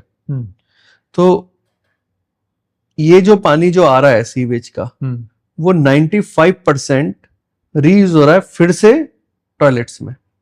तो जितने टॉयलेट के फ्लश हैं सब रिसाइकल्ड वाटर से कनेक्ट करे ट्रीट करने के बाद। तो वाटर की क्वालिटी भी ऐसी होनी चाहिए, क्योंकि अगर आप अपने क्लाइंट को इस बात के लिए कन्विंस कर रहे हैं कि आप रिसाइकल्ड वाटर यूज करो अपने फ्लश में, तो ये आपकी भी अकाउंटेबिलिटी की वो वाटर में स्मेल नहीं आना चाहिए, कलर नहीं आना चाहिए, और वो पानी भी वैसा ही पानी लगना चाहिए उसको जैसा अभी तक वो करता आ रहा था। तो उस लेवल का ट्रीटमेंट करना, तो वो ट्रीटमेंट हम लोगों ने किया। उसके अलावा ऐसे कैंपसेस जिनका एरिया बड़ा है, लैंडस्केप बड़ा है, फिर बाकी जो बचा हुआ पानी है उसको लैंडस्केप में यूज करना, फिर वहां पे रेन वाटर हार्वेस्ट करना, और वो रेन वाटर हार्वेस्ट करके उसका फर्दर ट्रीटमेंट करके ड्रिंकिंग वाटर के लिए या वॉश बेसिन में मुंह धोने के लिए। अब टॉयलेट के अंदर भी 2 तरीके के पानी हमने कर दिए, एक वॉश बेसिन और एक फ्लश। तो एक वॉशिंग एक फ्लशिंग। तो वॉशिंग में तो कर दिया मीडियम से हाई के बीच का पानी जो कि आपका रेन वाटर है, उसको भी फर्दर ट्रीट किया। तो वो है तो पीने का ही पानी। चलो आपको नहीं पीना, आपको यही दिमाग में है कि जो बाहर से आ रहा है उसी का ट्रीटमेंट करके पीना है, तो आप उसे वॉश बेसिन में यूज कर लो या कूलिंग टावर में यूज कर लो, और इस पानी को आप कर लो टॉयलेट में यूज। तो ऐसे कॉन्सेप्ट हम लोग पैन इंडिया में, एयरटेल ग्रुप है, कैपजेमिनी ग्रुप है, इनके साथ, और रियल एस्टेट है, शोभा ग्रुप है, इन सब के साथ हम लोग काम कर रहे हैं बड़े पैमाने पे इसको वाटर न्यूट्रल करने के लिए। तो ये एक बहुत ही अच्छा हमारा भी एक्सपीरियंस रहा कि लोग अब इसको समझ रहे हैं। अब जैसे बेंगलोर या चेन्नई जैसी जगह है जहां पे कि अभी वाटर की इतनी भारी समस्या है, जो 21 शहर की आपने बात करी इंडिया में, उसमें टॉप पे चेन्नई और बेंगलोर ही है। तो वहां पे अगर जहां पे टैंकर वाटर लेकर लोगों को सप्लाई करनी पड़ती है, तो वहां पे अगर दे आर गेटिंग इंडिपेंडेंट हो रहे हैं अपने वाटर में, लगभग 90% से 100% तक की न्यूट्रलिटी हम लोगों ने अचीव करके दिखाई है। तो उनका जो हाई वैल्यू वाटर जो म्युनिसिपल से लेते थे, वो आपका जो पहले 100% होता था, वो अब आपका 10% हो गया या 20% हो गया। तो ये बहुत बड़ी मतलब समस्या का वहां पे समाधान हुआ है। तो इस पे काम कर रहे हैं। तो ये कम्युनिटी लेवल पे और एक लेमैन के लिए, जैसे मेरे घर में तो आरओ लगा है जी, कोई और ऑप्शन मुझे नजर नहीं आता जी, तो मैं आरओ को हटाकर क्या बदलाव करूं कि मैं एक हेल्दी वाटर पी सकूं? तो इसके लिए जैसे मैंने कहा कि आपको सबसे पहले तो समझना पड़ेगा कि आपके पानी में क्या है। मेरा टीडीएस 700-800 के आसपास है नेचुरली, ठीक है। तो वो कैसे बेटर मैं तो बिना आप देखिए 700-800 के टीडीएस में, अब उस टीडीएस में क्या है, टीडीएस क्या, अब इसको थोड़ा सा टेक्निकल भाषा में समझते हैं, क्योंकि बिना टेक्निकल में जाए फिर इस चीज को मैं आपको बता नहीं पाऊंगा। टीडीएस एक जेनरिक टर्म है which is total dissolved solids. अब ये टीडीएस बना किससे है? केमिस्ट्री में, बेसिक केमिस्ट्री में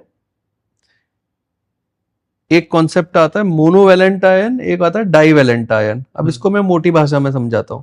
मोनोवैलेंट आयन मतलब जो कि पतले या छोटे आयन से, डाइवैलेंट मतलब जो कि बड़े पार्टिकल्स हैं। ठीक है। अब छोटे पार्टिकल और बड़े पार्टिकल को उदाहरण के तौर पर अगर समझाना हो तो NaCl जो है, सोडियम क्लोराइड, जो कि नमक है, जिसको पानी बोलते हैं खारा आ गया, मोटी भाषा में, वो है सोडियम क्लोराइड।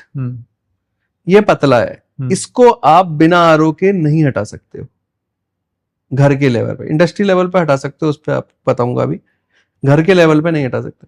पर अगर टीडीएस का कंट्रीब्यूशन 700 जैसे आपने टीडीएस बताया, उसमें से 400 टीडीएस आ रहा है डाइवेलेंट से, जिसमें कि क्या हो गया आपका कैल्शियम, मैग्नीशियम, इस तरीके के पार्टिकल हो गए जो कि बिना आरओ के भी हट सकते हैं। तो आप आरओ की जगह नैनो फिल्ट्रेशन का यूज कर सकते हो, जिसमें कि वाटर वेस्टेज कम होगा। तो वो क्या करेगा आपका, मान लिया जाए, अब इसको ऐसे समझते हैं, 700 आपका टोटल टीडीएस है, 400 आपका कैल्शियम मैग्नीशियम की वजह से है, 300 आपका सोडियम की वजह से या पोटेशियम की वजह से, मोनोवेलेंट की वजह से। तो आपने 400 हटाने के लिए यूज कर दिया नैनो फिल्ट्रेशन। तो नैनो फिल्ट्रेशन ने आपका 400 का तो 400 हटा दिया, 300 वाले में से वो सिर्फ 100 ही हटा पाया या 50 हटा पाया, क्योंकि उनका साइज छोटा है। तो आपका टीडीएस कम घट के कितना बच गया, 200-250, which is good enough for your use. आपने कहा अंडर 500। हाँ, तो आप उसको यूज कर सकते हैं। अच्छा, तो इस तरीके से हमको इतना डिटेलिंग में समझना पड़ेगा, इसलिए पानी की क्वालिटी समझना बहुत जरूरी है। तो जो भी जागरूक आदमी है, जिसको कि अर्बन एरियाज में, जिसको कि ये फैसिलिटी है कि उसके पास एक आसपास एक लैब है, तो अपना जरूर वो टीडीएस में ये 4 चीजें चेक करवा ले। कैल्शियम कितना है, मतलब उसको हार्डनेस बोलते हैं, और इसको बोलते हैं आपका क्लोराइड, सोडियम क्लोराइड, वो कितना है। तो उससे आपको पता चल जाएगा कि कितना कितना, उसके हिसाब से आप सॉल्यूशन। मैं देखता हूँ कि ये इन सब की वजह से आजकल लोग अपनी सोसाइटी में वाटर सॉफ्टनर प्लांट लगा लेते हैं।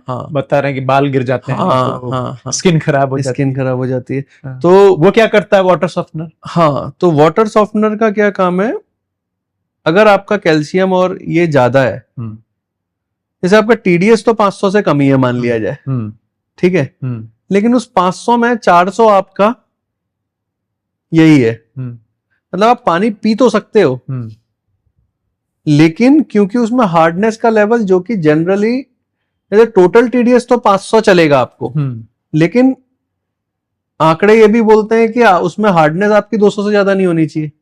हार्डनेस किससे आती है? कैल्शियम से, मैग्नीशियम से, इन 2 चीजों से आती है। अच्छा, वो ज्यादा हो गया। हाँ, तो उससे ज्यादा होने से क्या घाटा है, शारीरिक स्टोन होने का चांस है ज्यादा, है ना। तो आपको क्या करना है, वाटर सॉफ्टनर यूज करना है। अगर आपका टीडीएस टोटल 500 ही है, 400 आपका हार्डनेस है, 100 आपका NaCl है, सोडियम क्लोराइड। तो आप क्या करेंगे, जो सॉफ्टनर यूज करेंगे, तो सॉफ्टनर क्या है, आयन एक्सचेंज है। वो आपका कैल्शियम ले लेगा, आपको सोडियम दे देगा। अच्छा, तो टीडीएस तो आपका 500 ही रहेगा। अब आपका सारा मैक्सिमम सोडियम क्लोराइड बचा, सॉफ्ट हो जाएगा, कैल्शियम हट गया आपका, तो पानी सॉफ्ट हो जाएगा। एक्सचेंज है, वो आयन का एक्सचेंज है। वो अपनी बॉडी में, वो केमिकल क्या है, अपनी बॉडी में पानी का कैल्शियम ले लेगा और उसके बदले अपना सोडियम उसको दे देगा बेसिकली। मैं देखता हूँ कि मैं क्योंकि ट्रेवल बहुत करता हूँ, तो हर स्टेट के पानी का टेस्ट मुझको अलग अलग लगेगा, लेकिन ज्यादातर हम थोड़ा सा नॉर्थ की बेल्ट को छोड़ रहे हैं तो ज्यादातर बहुत ही खारा पानी है, लोग पीते हैं खारा। क्या वो पानी ठीक है या उसको बेटर करने की जरूरत है किसी सिस्टम से? अब देखिए, जो शारीरिक दृष्टि से WHO की जो गाइडलाइन है या BIS की जो गाइडलाइन है, वो तो बोलती है कि 500 का TDS is desirable, required is 2000। अच्छा, मतलब 2000 से ऊपर है तभी आप उस पानी को मत पियो। 2000 तक पी लो, हाँ, गाइडलाइन कहती है। और 500 तो डिजायर है, मतलब आपको चाहिए इतना करना है। 500 से कम मतलब इज नॉट गुड, उससे कम भी अच्छा। हाँ, ऐसा गाइडलाइन बोलती है। हाँ, तो मैं कह रहा हूं कि आप एक बीच का रास्ता निकाल लीजिए। आप क्या बोलते हो? हाँ, मेरे हिसाब से आप 200-300 का TDS आपको लेना ही चाहिए। हाँ, इतना TDS तो आपको मतलब लेना ही चाहिए। तो 500 तक का आप कर सकते हो। 200-300 अगर आ रहा है तो एक्सीलेंट, 500 तक आ रहा है ओके, गुड, गो अहेड। उसके ऊपर आ रहा है तो आप ट्रीटमेंट कर लीजिए, क्योंकि आपको पता नहीं है फिर उस TDS में क्या क्या है। बहुत जगह पे हैवी मेटल्स का इश्यू आता है, यूरेनियम का इश्यू आ रहा है पंजाब में। वो किस वजह से? पेस्टिसाइड, और जियोग्राफिकली भी हो सकता है, कोई जरूरी नहीं है कि मतलब, लेकिन पेस्टिसाइड भी एक बड़ा उसका कारण है।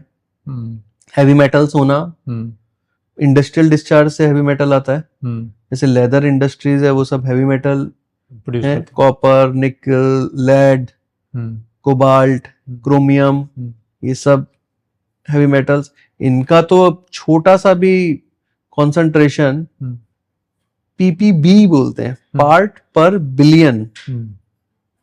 1 बिलियन का पार्ट मतलब माइक्रो लीटर इन 1 लीटर, छठा पार्ट, दैट इज पीपीबी।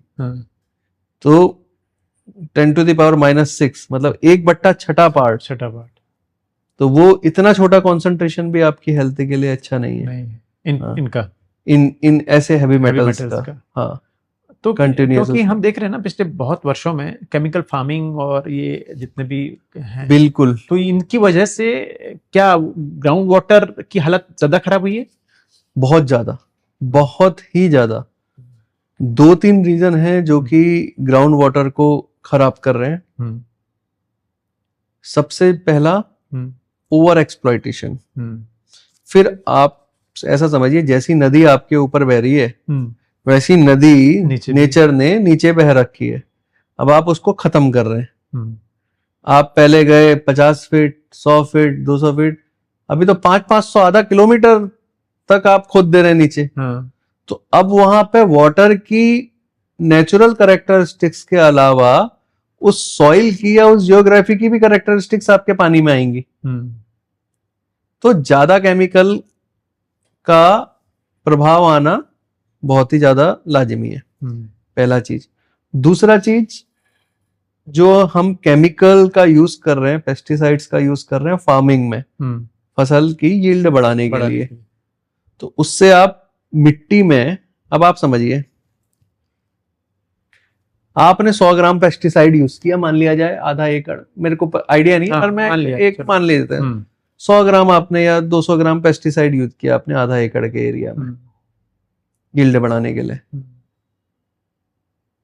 कहां जाएगा वो? मास बैलेंस तो बोलता है कि जो चीज, साइंस बोलता है जो चीज आपने डाली है वो कहीं ना कहीं किसी ना किसी फॉर्म में रहेगी, बोलता है ना। या तो वो आपके खाने में आ रहा है, आ ही रहा है, या तो वो आपकी मिट्टी में जा रहा है, या दोनों जगह जा रहा है, राइट। तीसरी जगह वो हवा में तो उड़ने वाला है नहीं, खाने में आ रहा है, एक्सेप्ट करते हैं हम, इसीलिए बीमारियां दुनिया भर की हो रही हैं, कैंसर हो रहे हैं कम एज में। मिट्टी में आ रहा है, बह के कहां जा रहा है? या तो आपकी नदी के पानी में जा रहा है या आपके ग्राउंड वाटर में जा रहा है। तो जो रीमिनरलाइजेशन आप घर में कर रहे हो वो यहाँ पे भी कर रहे हो, यहाँ पे भी कर रहे हो। घर में तो कर रहे हो कैल्शियम का, सोडियम का, यहाँ कर रहे हो पेस्टिसाइड का। कितनी घातक बात है। तो क्या आज के हालात में गांव में भी अगर हम कहें तो क्या कुएं का पानी या ट्यूबवेल का पानी या नल का पानी वहां पीना मतलब कहाँ साफ है? हाँ, कहीं साफ नहीं। पर्सनली तो मैं राय नहीं दूंगा। अच्छा, फिर केस बाय केस डिपेंड करता है कि किस स्थिति में वो कुएं के पानी की अभी देख रेख चल रही है, क्या उसमें कोई डिस्चार्ज जा रहा है, उसके आसपास अगर ऑर्गेनिक फार्मिंग है आप पीजिए, कोई परेशानी नहीं है। क्योंकि जैसे हम देखते हैं जी, जैसलमेर बड़ी विकट परिस्थितियां होती हैं। आप महाराष्ट्र के इंटीरियर इलाकों में आप ले लो, चाहे आप आंध्रा के और उसके आसपास ले लो, पानी की इंटीरियर में बहुत दिक्कत है। इवन हमारे उत्तराखंड में भी बहुत दिक्कत है पानी में, इंटीरियर में।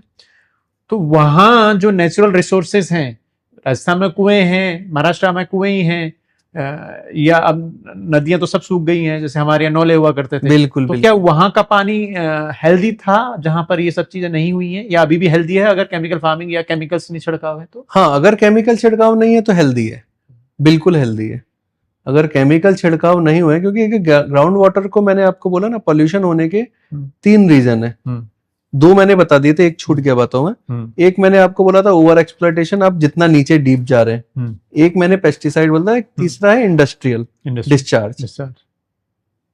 मैंने ऐसे ऐसे केस भी देखे हैं, मतलब सोचते हुए भी डर लगता है कि क्या ऐसा भी इंडस्ट्रीज कर सकती हैं, करती हैं जानबूझकर या सर रिवर्स बोरिंग कर रही हैं। अच्छा, नाम नहीं लूंगा इंडस्ट्री का, एक टेक्सटाइल इंडस्ट्री पास में ही यहाँ पे, वो आप समझिए जो अनट्रीटेड जो पानी है उसका, क्योंकि रेगुलेशन है कि बाहर पानी नहीं छोड़, इतनी मात्रा का ट्रीट किया हुआ ही छोड़ सकते हो, तो उसने बोरिंग कर रखी है अंदर और वो बोरिंग से नीचे पानी छोड़ रहा है अपना अनट्रीटेड। अच्छा, कहाँ जाएंगे ये लोग और कहाँ जाएंगे मतलब आने वाली पीढ़ी। तो जो ग्राउंड वाटर है, मतलब आप सही पानी को, जो कि अभी भी फिर भी सही है, आप उसको जानबूझ के और गंदा कर रहे हो। अच्छा, मान लिया एक्स कंपनी ने ग्राउंड वाटर को पॉल्यूट किया जी, तो वो कितने बड़े एरिया को पॉल्यूट करेगी? मैंने बताया ना आपको, जैसी नदी यहाँ बह रही है, हाँ, वैसे ही पानी का परकोलेशन, मतलब पानी का मूवमेंट नीचे चला ही जा रहा है।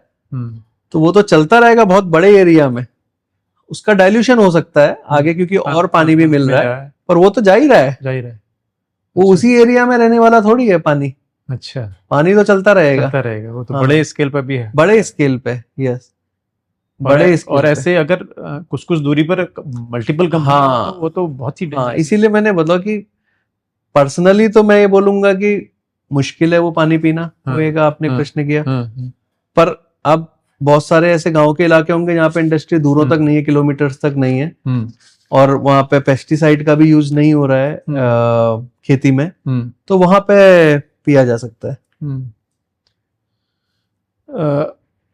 जैसे हम लोग देखते हैं कि पानी आज सबसे बड़ा चैलेंज है, पानी को लेकर इतनी कहावतें हैं, इतना कुछ है पानी का, लेकिन प्रैक्टिकल कुछ नहीं है। तो आपकी नजर में, आपकी दृष्टि में पानी की शुद्धता का सबसे बड़ा चैलेंज है क्या?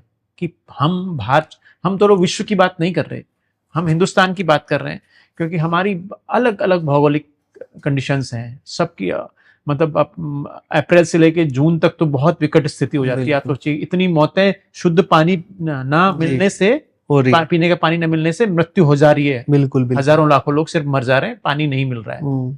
तो हमारे लिए सबसे बड़ा चैलेंज क्या है कि हमारे हर घर को पानी मिले, और मिले तो फिर कैसे मिले? सबसे इसमें जो मूल बात है वो है जागरूकता। मैंने बिल्कुल पॉडकास्ट के शुरू में बोला था कि इसको बेसिक एजुकेशन से लागू करना चाहिए, पानी की महत्वता और पानी के मैनेजमेंट को लेकर। हर एक बच्चे को पता होना चाहिए कि ये पानी जो मिल रहा है वो फ्री ऑफ कॉस्ट नहीं है, ना ये ऐसा ही रहने वाला है आने वाले समय में। तो मैं इसको अगर बढ़ा ना सकूं तो इसको एटलीस्ट मेंटेन तो कर सकूं अपने आने वाली पीढ़ी के लिए। ये ज्ञान और इस ज्ञान का इम्प्लीमेंटेशन सबसे ज्यादा जरूरी है। अगर ये ज्ञान आ गया ना, अभी भी भारत को अगर स्पेसिफिकली आप सोचें तो हमारी तो जियोग्राफी इतनी ज्यादा समृद्ध है पानी के लिए कि हमें तो ज्यादा सोचने की जरूरत नहीं है। अगर हमने वाटर, जो अवेलेबल वाटर है उसी को मैनेज कर लिया, अगर हमें ये ज्ञान आ गया कि हमें, क्योंकि पानी फ्री ऑफ कॉस्ट नहीं है, इसका भी एक लिमिट है, तो हमें इसे संचित करना है। एक, इसकी फिजूल खर्ची नहीं करनी है, दूसरा इसे संचित करना है। मैं कह रहा हूं 2 महीने की बारिश में ही अगर आपने रेन वाटर को हार्वेस्ट कर लिया तो आपका कितना बड़ा काम उससे हो जाएगा। आपके पास नीचे हार्वेस्ट करने के लिए मान लिए एक लिमिटेड ही टैंक कैपेसिटी है, तो आप ग्राउंड वाटर को कर सकते हो रिचार्ज। सरकार को भी इसे इंसेंटिवाइज करना चाहिए, सब्सिडाइज करना चाहिए और इंसेंटिवाइज भी करना चाहिए। देखिए, सरकार के पास सबसे अच्छा माध्यम अभी क्या है? आधार। हर चीज आधार लिंक्ड है। मेरा ये कहना है, सरकार अगर जो इसको इंप्लीमेंट कर रहा है, ठीक है, अपनी रिपोर्ट, अभी तो टेक्नोलॉजी का इतना ज्यादा उपयोग सरकार कर भी रही है और मेरे को लग रहा है आने वाले टाइम पे और भी ज्यादा होगा। सरकार ये ऐप बनाए, एक क्यूआर कोई हर एक रेन वाटर हार्वेस्टिंग के लिए स्पेसिफिक क्यूआर दे, वो क्यूआर जिसको लगा है वो आधार के माध्यम से मिले। आपने एक रेन वाटर हार्वेस्टिंग सिस्टम लगाया, उसका एक क्यूआर है, वो क्यूआर लिंक्ड है आपके आधार कार्ड से, आपने वो अपने घर में लगाया, सरकार ने एक ऐप बनाई, उसकी इंस्टॉलेशन के बाद आपने उसे अपलोड किया ऐप में, सरकार को पता चल गया इसने ये सिस्टम लगाया है, फिर उसकी ईयरली देखरेख का भी एक उसी क्यूआर से मॉनिटरिंग हो जाएगी। अब आपका आधार पैन कार्ड आधार से लिंक्ड है, सरकार को पता चल गया इस परिवार ने ये लगाया। अब सरकार उसे इंसेंटिवाइज करे किसी और योजना में। अगर आपने रेन वाटर हार्वेस्टिंग सिस्टम लगाया है तो मैं आपको 100 रुपया एलपीजी में आपको कम पे करना। कितना बढ़िया टेक्नोलॉजी का यूज हो सकता है और स्कीम बन सकती है। बिल्कुल। हर किसी को एक मोटिवेशन चाहिए, हर किसी के लिए पानी अभी मोटिवेशन नहीं है, क्योंकि उन्हें पता है ये तो मिल ही जाएगा। एक दिन नहीं मिलेगा, 2 दिन नहीं मिलेगा, हंगामा होगा, टैंकर आके मिल जाएगा, पर कहीं से तो आ रहा है ना भाई, वो पानी कहीं से तो अपने आप थोड़ी पैदा हो रहा है।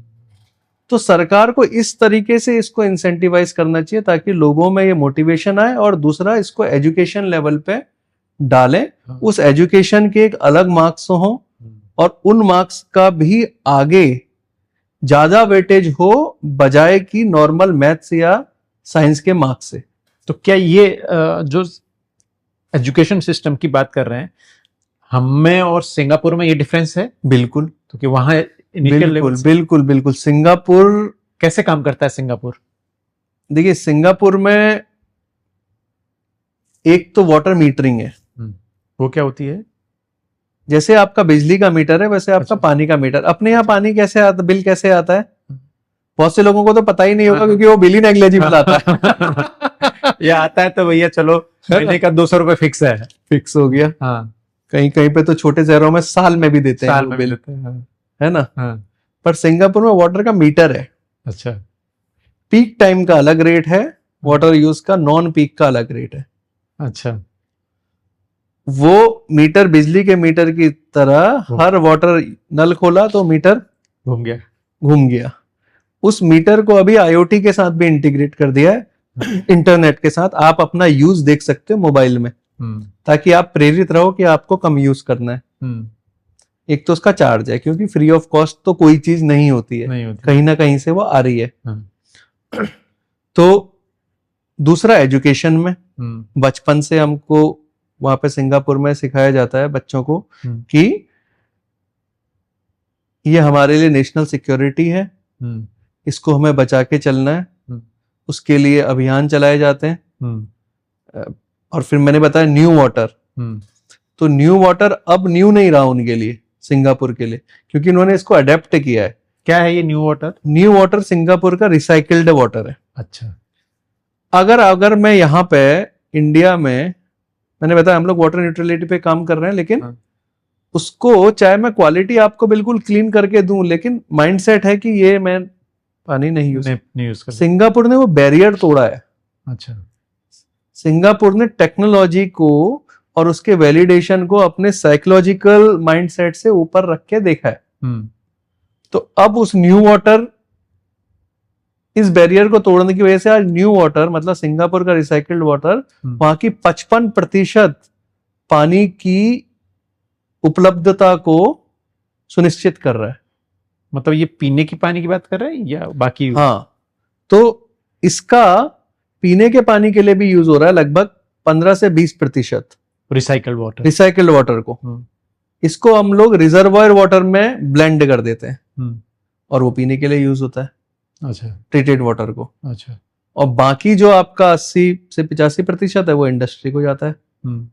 तो मैं बोल रहा हूं कि इंडिया में, आपने पूछा ना क्या कर सकते हैं, तो एक तो मैंने पॉलिसी लेवल पे आपको बताया कि एजुकेशन में और इंसेंटिवाइज होने में, मोटिवेशन मिलने के लिए। दूसरा, जहां से बात शुरू करी थी कि हमको ये समझना पड़ेगा कि हाई वैल्यू वाटर और लो वैल्यू वाटर और मीडियम वैल्यू वाटर क्या है। इंडिया में सबसे ज्यादा यूज पानी का एग्रीकल्चर में, सरकार ने बना रखे हैं एसटीपी, बहुत जगह पे बन भी रहे हैं आने वाले टाइम पे। पर क्या उस एसटीपी की जो वाटर क्वालिटी है, ट्रीटेड वाटर क्वालिटी है, क्या हम उसको इस लेवल पे बना सकते हैं कि वो पानी को हम एग्रीकल्चर में दे सकें? तो आपका एक बड़ा वाटर कंजम्पशन जो अदरवाइज नदी के पानी, नहर के पानी और ग्राउंड वाटर पे निर्भर था, वो इस पे चले जाएगा। तो आपका मेजर डिमांड तो यहीं से फुलफिल हो जाएगा। तो उसके लिए आप टेक्नोलॉजी का साथ लीजिए और अपने एसटीपी ट्रीटेड वाटर की क्वालिटी इतनी करिए, जैसे मैंने आपको बताया कि हम लोग उसे यूज कर रहे हैं टॉयलेट में और लैंडस्केपिंग में भी। तो ऐसे ही आप उस पानी को इतना साफ करिए कि आप उसके लिए एक अलग कैनाल बनाइए। जैसे आपका मान के जाइए नमामि गंगे के प्रोजेक्ट चल रहे हैं, बड़े बड़े एसटीपीज बने, 100 mld 200 mld।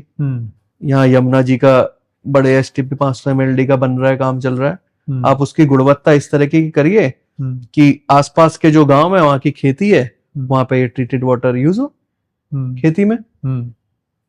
वो तो बहुत इस लेवल का साफ बनाइए तो उसमें खेती में कोई परेशानी नहीं है।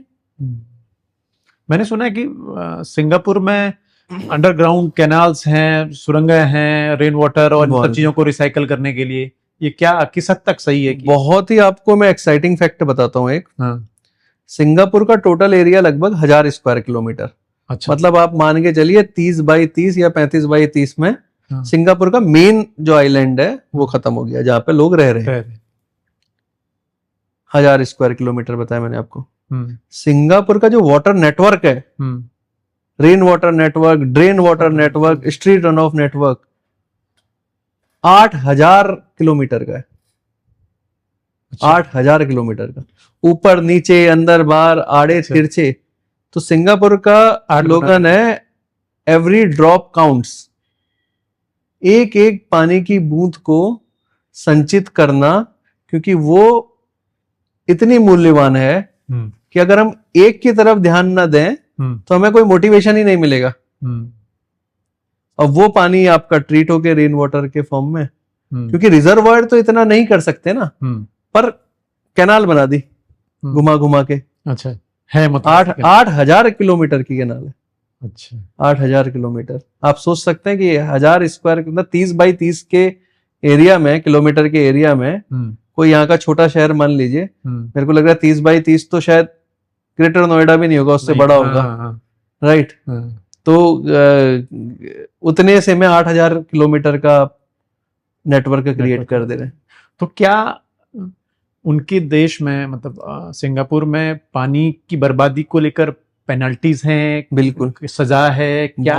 बहुत सजा है। मैं आपको बताता हूँ, हम लोगों का जिक्र सिंगापुर पार्लियामेंट में भी हुआ था लगभग 3 साल पहले। तो जो हमारी कंपनी वहाँ पे एनवायरन सेंस, जो कि मॉनिटर करती है वाटर क्वालिटी इंडस्ट्रियल डिस्चार्ज की, तो हम लोगों ने लगभग, हालांकि सिंगापुर बहुत स्ट्रिक्ट कंट्री है रूल्स को लेके, फिर भी इंडस्ट्री के जो डिस्चार्ज हुए उसमें थोड़ा सा हैवी मेटल्स का कॉन्सेंट्रेशन ज्यादा आया। तो लगभग 20 कंपनी का ऑपरेशन सस्पेंड हो गया। अच्छा, बड़ी मल्टीनेशनल कंपनीज है। तो इस हद तक सिंगापुर जाता है अपने रूल्स को फॉलो करने के लिए कि उनका ऑपरेशन सस्पेंड हो रहे हैं, तो उनके लिए मतलब बहुत बड़ी बात है उन कंपनीज के लिए कि उनका सस्पेंशन होना 1 महीने के लिए। तो उसके भी अलग अलग कैटेगरी है। पहली बार में $10,000 का फाइन, फिर $20,000 का फाइन, थर्ड टाइम में सस्पेंशन। तो ऐसी 20 कंपनीज का सस्पेंशन हुआ। तो मतलब कहने का मतलब यह है कि स्ट्रिक्ट रूल और उन रूल्स का इम्प्लीमेंटेशन होना धरातल पर, तो इसी नजरिए से हमको यहाँ पे देखना पड़ेगा। अच्छा। और कम से कम अगर हम उस लेवल पे ना पहुंच सके, उसके 30 से 40% लेवल पे भी पहुंचने की कोशिश करें। अच्छा शैलेश, बातों बातों में एक जब निकला था कि ब्लैक वाटर और एक एल्कलाइन वाटर, ये क्या चीज है? ये मार्केटिंग मतलब कुछ नहीं है। देखिए, मैं एक चीज आपको बिल्कुल ही आम भाषा में बताता हूं। एल्कलाइन वाटर तो अभी ये कॉन्सेप्ट आ गया, क्योंकि मार्केट में भी कुछ ना कुछ नया कॉन्सेप्ट पे चलना चाहिए। कोई भी चीज अपनी सबसे एप्रोप्रिएट स्टेज में कब मानी जाती है, जैसा नेचर ने उसको हमें दिया है। नेचर ने हमको पानी दिया है न्यूट्रल पीएच का 7। आप उसको ग्रहण करिए। क्यों, अब उस पर बताता हूं। एक तो मैंने नेचर का बताया आपको पॉइंट ऑफ व्यू कि जो नेचर से मिला है आपको ओरिजिनल स्टेट में, आप वैसा करिए। दूसरा, आपकी बॉडी में पैंक्रियाज है जो कि पैंक्रियाटिक एसिड नाम से अम्ल बॉडी में छोड़ता है, जो खाना पचाने का काम करता है। आप एल्केलाइन मतलब 7 पीएच से ऊपर का पीएच, 8 पीएच 9 पीएच, इसको एल्केलाइन वाटर बोला जाता है। आप 8 पीएच का पानी पियो, 9 पीएच का पानी पियो, पैंक्रियाटिक एसिड है 1 पीएच का या उससे भी कम, तो सब बनना जो आपका 7 पीएच का पानी है वही वैसा ही बनना है यहाँ पे, क्योंकि ऑलरेडी जो पैंक्रियाटिक एसिड है वो उसको न्यूट्रलाइज बहुत फास्ट कर देगा। तो एल्कलाइन एज सच ऐसा कुछ महत्व की बात नहीं है।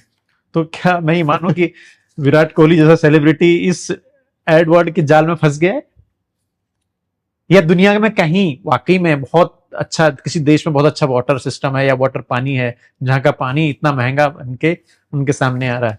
देखिए, मैं तो 18 साल से सिंगापुर में हूँ। हाँ। किचन का नल खोलते हैं, विदाउट एनी ट्रीटमेंट वो पानी पीते हैं। आज तक कभी कुछ नहीं हुआ पानी की वजह से, और मेरे जैसे लाखों लोगों को कुछ नहीं हुआ।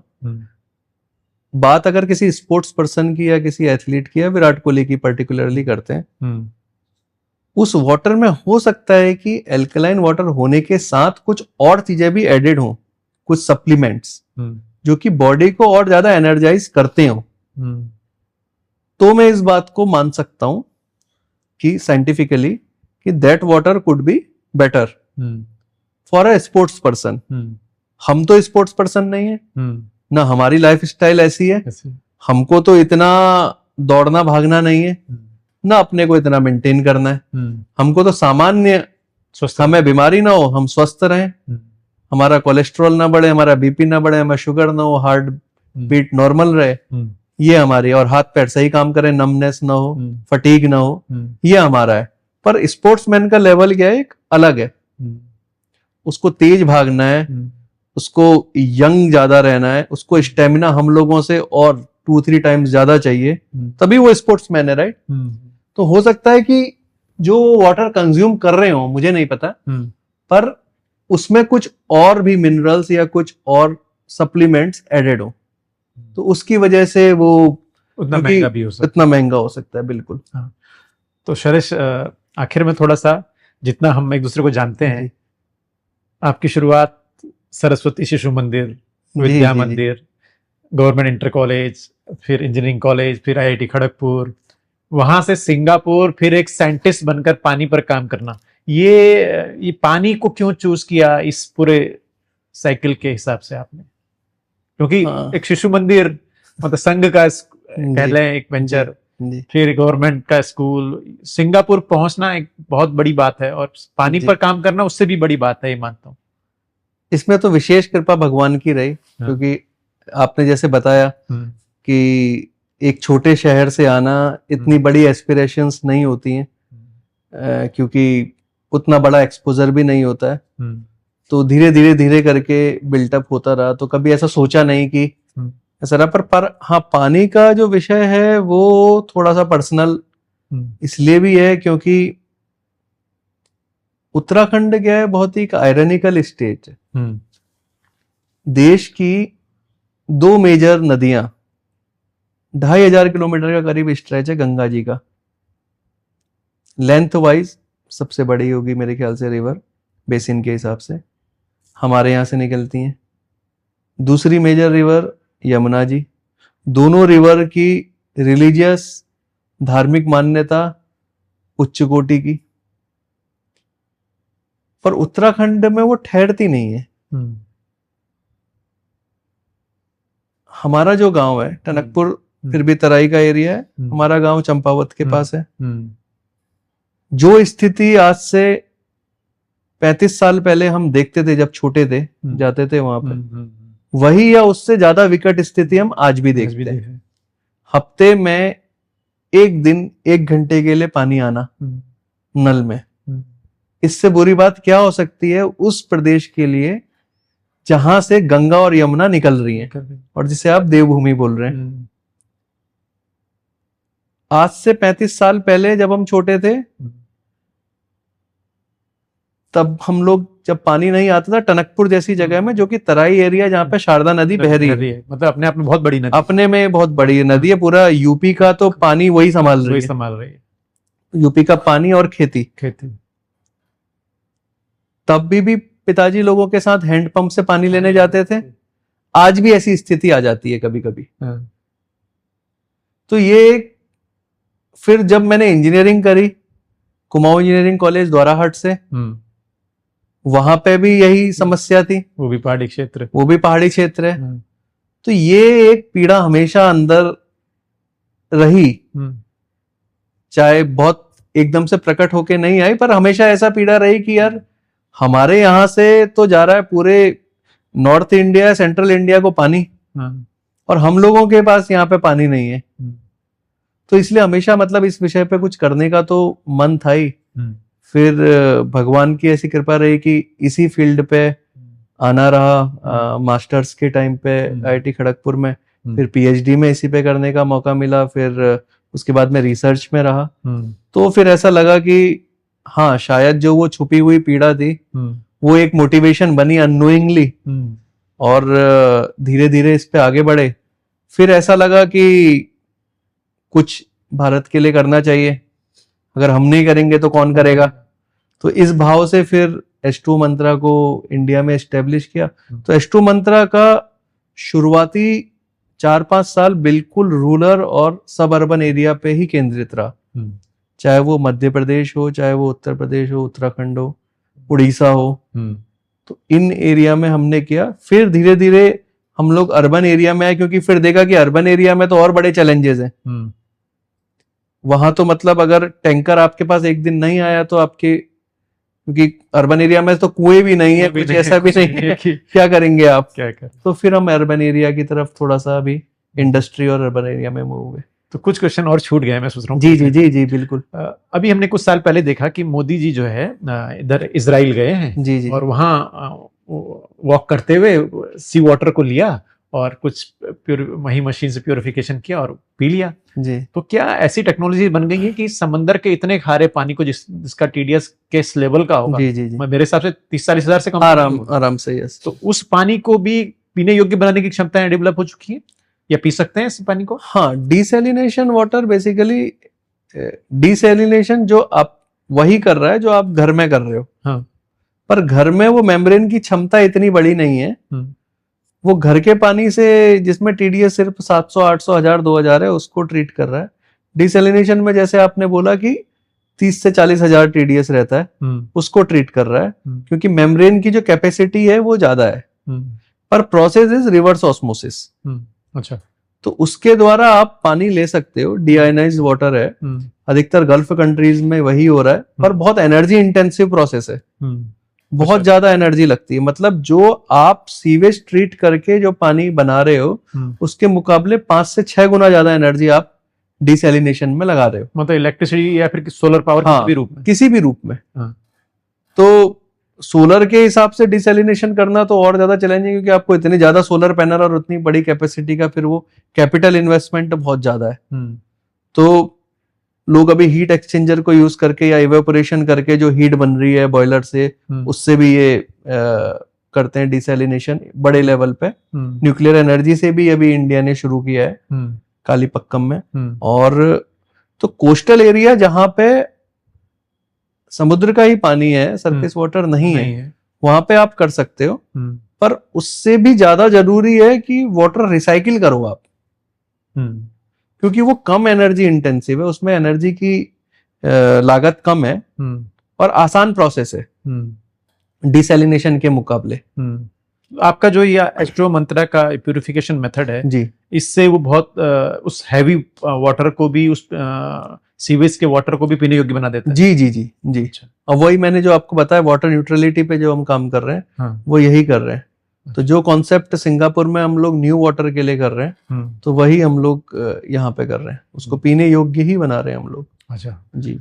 तो ये आज डॉक्टर शैलेश थे, सिंगापुर में एक बहुत बड़ा काम कर रहे हैं और भारत के लिए प्राउड, गर्व का विषय है कि ऐसे वैज्ञानिक देश में हैं और लगातार फ्रीक्वेंटली हर महीने सिंगापुर से भारत दौड़ते हैं, भारत के अलग अलग राज्यों में पानी को लेकर काम कर रहे हैं, लोगों को जागरूक करते हैं। उनकी कंपनी उस पर एक मास लेवल पर काम कर रही है, कम्युनिटी लेवल पर काम कर रही है। इससे बड़ा अचीवमेंट हमारे लिए कुछ और हो नहीं सकता।